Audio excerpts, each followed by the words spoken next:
Buenos días a todos. Muchísimas gracias por la invitación. Muchísimas gracias por estar aquí esta mañana. Sabes, Santiago, que el reto que me planteas es un reto extremadamente difícil porque normalmente la filosofía nunca habla mientras las cosas están pasando, sino que solo suele hablar después de que las cosas hayan pasado. No obstante, voy a intentar decirles algunas cosas. No podré presentarles ninguna solución a lo que está pasando, solo pretendo intentar lanzar 3 o 4 temas que me parecen importantes y de los cuales ojalá podamos dialogar hoy.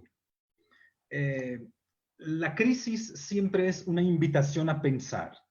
¿Se acuerdan que la etimología de la palabra es el verbo griego krinein, que significa muchísimas cosas, pero entre las cuales separar, decidir o eventualmente juzgar? Así que la crisis siempre nos pone en la decisión de tener que decidir cosas. Yo percibo esta crisis sobre todo como un inmenso proceso de revelación.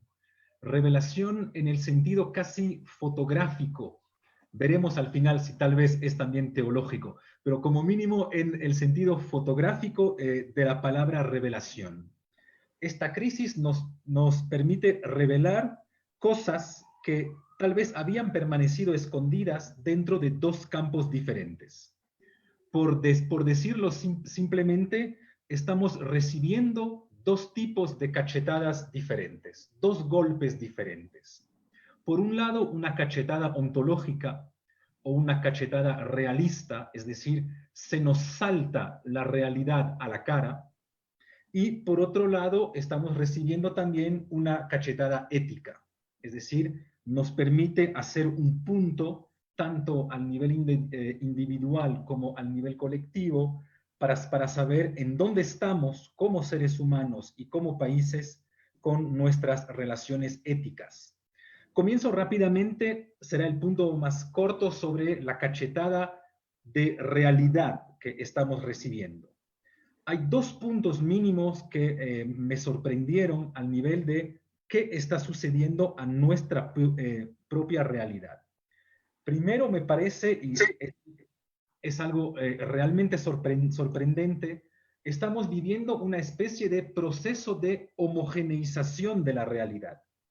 Si bien hay algunos países que están reaccionando de manera diferente, la inmensa mayoría de países se sometió a la lógica descrita por el antropólogo francés René Girard, que es la lógica según la cual cuando surge algún tipo de mal, cuando surge algún tipo de peligro, la primera cosa que hacemos es cerrar fronteras. Cerrar fronteras individuales, cerrar fronteras de las familias, cerrar fronteras de las colectividades, cerrar fronteras de las naciones.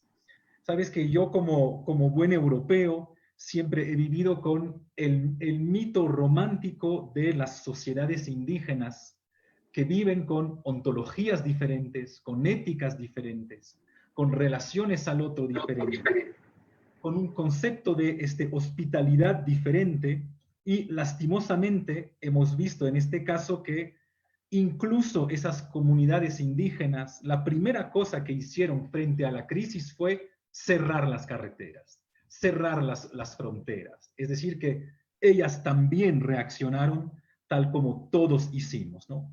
Y no les tiro la piedra porque esta crisis también reveló este automatismo humano dentro de otros campos. Vemos, por ejemplo, que nosotros franceses solíamos pensar que China era un país extremadamente autoritario y que en cambio nosotros franceses éramos quienes defendíamos la libertad individual y la democracia. Pues las medidas que hemos tomado en Francia son exactamente las mismas que se han tomado en China. Es decir, una vez más, homogeneización. Hay un tercer punto sobre esta pequeña homogeneización, que es también el campo académico. Me acuerdo que antes de la crisis, muchísimos colegas Foucauldianos y sobre todo los colegas interesados en el primer momento de la obra de este Foucault, denunciaban de manera abundante el hecho que el Estado quiere extender su biopoder, controlar las vidas, controlar la muerte, controlar la enfermedad. Y pues esos colegas hoy en día son, como todos, personas que reclaman más Estado para poder establecer más controles. Es decir, que muchas críticas que se le hacían al Estado y al peso del Estado se están dando la vuelta para decir que, no, al final todos hacemos llamados al Estado. Dentro de esta bofetada realista o ontológica, hay un segundo punto que me parece importante y es el cambio de mundo al cual nos estamos enfrentando. Pero sobre todo el cambio de mundo en el sentido casi fenomenológico de la palabra mundo. Paradójicamente, si ustedes salen hoy a las calles, para los que puedan, verán que todas las personas que están sosteniendo los países, no solo Ecuador, sino cualquier país del mundo, pues son precisamente todas esas manos que desde siempre no aparecían en el mundo. Son las pequeñas manos invisibles de las cuales de vez en cuando nos burlábamos, que están realmente haciendo el trabajo hoy. Son ellos, cajeras, choferes de buses, choferes de autos, las personas descargando los barcos en los puertos. Son ellos que están completamente sosteniendo los países. Es decir, que las personas que eran invisibles están, por suerte, hoy en día en la plena visibilidad. Por decirlo de manera un poquito brutal, yo entiendo bien de qué sirve hoy en día una cajera en el Supermaxi. ¿De qué sirve realmente un futbolista? Eso se tendrá que determinar después de la crisis. Es decir, que la ruptura entre visibilidad y invisibilidad se está dando radicalmente la vuelta. Son las personas invisibles que realmente sostienen a los países. Y espero, pero eso ya es deseo exclusivamente mío, espero que después de la crisis no nos olvidemos de esto. Entonces, dos cachetadas ontológicas, una cachetada sobre la homogeneización de la reacción de los países frente al mundo, frente al peligro, nos cerramos. Y segundo punto realista, lo que era invisible de repente se nos hace completamente visible. Pero estamos también padeciendo, y de manera extremadamente fuerte, lo que sería una cachetada ética. Y esta cachetada ética también se puede desplegar según diferentes puntos. El primero, tal como comentaba Santiago, es el problema del Estado y de las instituciones. Sí, deberemos necesariamente repensar el papel del Estado y de las instituciones. Me sorprende un poquito ver hoy en día en Ecuador a las grandes fortunas o las grandes empresas que de manera extremadamente caritativa están movilizando sumas importantes de dinero para poder apoyar a las personas.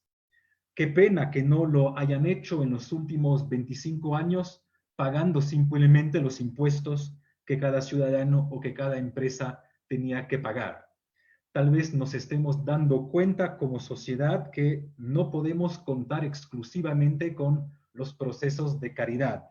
Está muy bien que las empresas den esos fondos en plena crisis, pero no podemos reaccionar exclusivamente en las crisis. Es decir, que tal como nos está dando hoy en día una inmensa lección desde Suecia, pues cuando un país no cuenta con la caridad, sino con instituciones fuertes y sobre todo con procesos tributarios importantes que permiten simplemente sostener el sistema de salud, pues la crisis se hace de repente mucho más suave.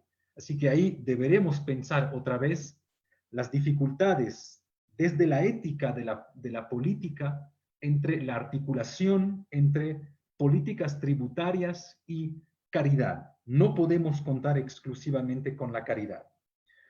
Esto incluso se podría pensar desde el punto de vista de las éticas utilitaristas. Es decir, que también nos estamos dando cuenta, y espero que las grandes empresas se den cuenta de eso al salir de la crisis, que pagar impuestos para financiar un sistema importante de salud no solo es algo éticamente bueno desde el punto de vista de la deontología, porque permite de hecho salvar más vidas, sino que incluso desde el punto de vista estrictamente financiero, estrictamente capitalista y estrictamente utilitarista, también es bueno. Porque de hecho esas empresas, al no haber financiado correctamente el sistema de salud, están perdiendo hoy en día millones de dólares cada día. Es decir, que incluso si hubieran pensado desde un punto de vista exclusivamente egoísta, hubieran también financiado el sistema de salud. Esto deberá ser repensado ya no desde la filosofía, sino desde el punto de vista de las políticas públicas. Hay un segundo punto que la ética nos plantea hoy en día, es también la ruptura del mito según el cual todos somos una sola humanidad que se enfrenta de la misma manera a la dificultad de la crisis. Ojalá fuera así. Lastimosamente, si bien somos una sola humanidad que habita un solo planeta, el hecho que habitemos un solo planeta no significa que habitemos un solo mundo. Habitamos un solo planeta, pero vivimos en mundos radicalmente diferentes. Tal como comentaba antes de comenzar con este Santiago, yo formo parte de las personas extremadamente privilegiadas que pueden darse el lujo de quedarse varias semanas en casa. No lo hago porque soy una persona sumamente ética. Lo hago porque soy una persona sumamente privilegiada. Es decir, que mientras la universidad me siga pagando, no sé cuánto tiempo durará, pero de momento sí lo hace, pero mientras la universidad lo haga, pues puedo darme el lujo de quedarme en casa. Lastimosamente, para los 2/3 de la humanidad, este no es el caso. Por lo que ahí no podremos oponer a las personas que son éticas con las personas que no son éticas. No estoy seguro, tal como escuché en algunos canales de televisión, que la gente de Guayaquil que sale a las calles sea por falta de ética. Tal vez sea simplemente por racionalidad. Si yo me estuviera muriéndome de hambre en mi casa, no les miento, lo más probable es que yo también saliera a las casas a vender. Por lo que ahí también entendemos cuál será necesariamente el trabajo del Estado para promover la ética. La ética no consiste exclusivamente en promover los valores éticos. La ética también consiste en promover las condiciones dentro de las cuales esos valores éticos se hacen también racionales. Si somos capaces de hacer que para las personas sea racional quedarse en casa, pues de repente muchas personas podrán quedarse en casa. Pero hasta que no sea completamente racional hacerlo, por mucho que esas personas tengan valores éticos, no podrán quedarse en casa. Así que lastimosamente esta crisis también nos lanza a la cara no solo las desigualdades de las cuales padece el mundo, sino también el hecho que toda ética es necesariamente situacional y que me es muy fácil a mí como académico privilegiado desde mi casa criticar a la gente de Guayaquil porque sale a las calles. Pero me es fácil hacerlo, insisto, porque soy una persona privilegiada, no porque soy una persona sumamente ética con valores extremadamente fuertes. También esta crisis probablemente modificará ciertas relaciones individuales, es decir, ya no al nivel de la institución, sino simplemente al nivel individual. Y una de las modificaciones más importantes y que a mí más me fascina es que de cierta manera es una gran victoria desastrosa, una gran victoria extremadamente violenta del gran filósofo francés del siglo XVII, Pascal. Pascal nos contaba que la filosofía política, desde muchos siglos, nos había comentado que la gran tragedia de la humanidad era precisamente que ya no sabíamos convivir, o que ya no sabíamos vivir juntos.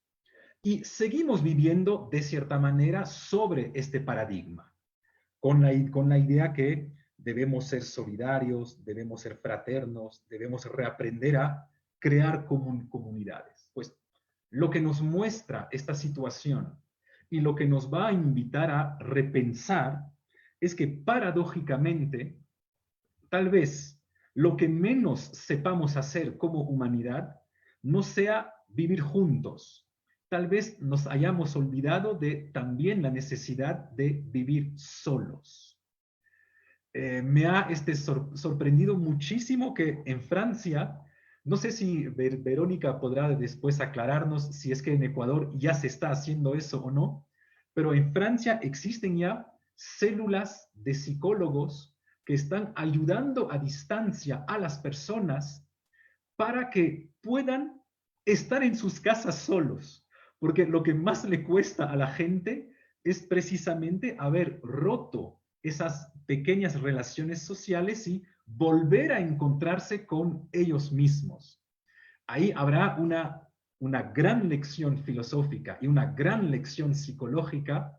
Lo más difícil no es estar con los otros. Lo más difícil es estar solo conmigo viéndome la cara en el espejo.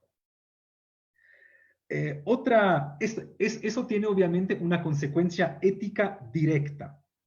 En la ética o en muchas éticas se nos ha acostumbrado a pensar que ser ético es ir hacia la gente y eventualmente tocarles. En filosofía y también en psicología, el hecho de tocar a alguien es algo sumamente importante. Hay que tocar a los bebés, hay que tocar a los niños para manifestarles la presencia. Hoy debemos, ya no hoy, pero antes solíamos tocar a los ancianos para que sientan carne contra carne que estamos aquí. Pues otra paradoja interesante que surge hoy es que la ética también puede ser guardar la distancia con las personas. Para proteger hoy a mis padres, lo más importante que yo pueda hacer es no visitarles. Para visitar a los ancianos, para proteger a los ancianos, hay que no ir a verlos. Es decir, que paradójicamente también deberemos repensar cierta ética de la distancia. Cuando siempre hemos pensado que la ética se fundamentaba en la cercanía, pues también hay cierta ética de la distancia que deberemos pensar. Y para terminar, porque ya veo que se acaban mis minutos, quiero no obstante acabar sobre una nota positiva, porque soy un filósofo optimista. Pienso que también esta crisis muestra que como humanidad estamos avanzando éticamente, por la razón siguiente. En el año 1969, es decir, no hace tanto tiempo, algunos de ustedes ya habían nacido, en el año 1969 se dio en la ciudad de Hong Kong una gripe parecida de cierta manera a esta. Y esta gripe hizo 1 millón de muertos, 1 millón. Y las estrategias políticas en el año 69 consistieron en decir, vamos a asumir que ciertas personas fallezcan para no parar al mundo, para no parar la economía. Y de hecho hoy hubiéramos también podido tomar esta decisión. Saben que la tasa de mortalidad de las personas que tienen menos de 70 años en Francia es bajísima, bajísima. Es decir, que en realidad hubiéramos perfectamente podido decidir seguir como si nada, asumiendo que, bueno, pues ciertos ancianos fallezcan para que nosotros, para que nuestra economía pueda seguir avanzando. Y de manera sorprendente, tal vez por primera vez en la humanidad, se ha decidido salir de la lógica del sacrificio. Es decir, que se ha decidido no aceptar que algunos fallezcan para que otros puedan vivir. Por eso, de manera extremadamente sorprendente, se ha decidido casi suspender al mundo, casi suspender toda actividad humana. Por un lado, eso es una tragedia. Es una tragedia porque sospechamos que la crisis financiera y económica que nos está viniendo encima también generará muertos. No obstante, en la actualidad también manifestó el deseo de salir de la lógica sacrificial. No vamos a aceptar que ciertas personas fallezcan porque pensamos que sus vidas valen tanto como las nuestras. Eso creo que es un pequeño avance ético que estamos viviendo ahora. Esas son más o menos las pequeñas reflexiones que quería compartir con ustedes y espero que podamos abrir ahora un diálogo. Muchas gracias, Santiago, por la invitación.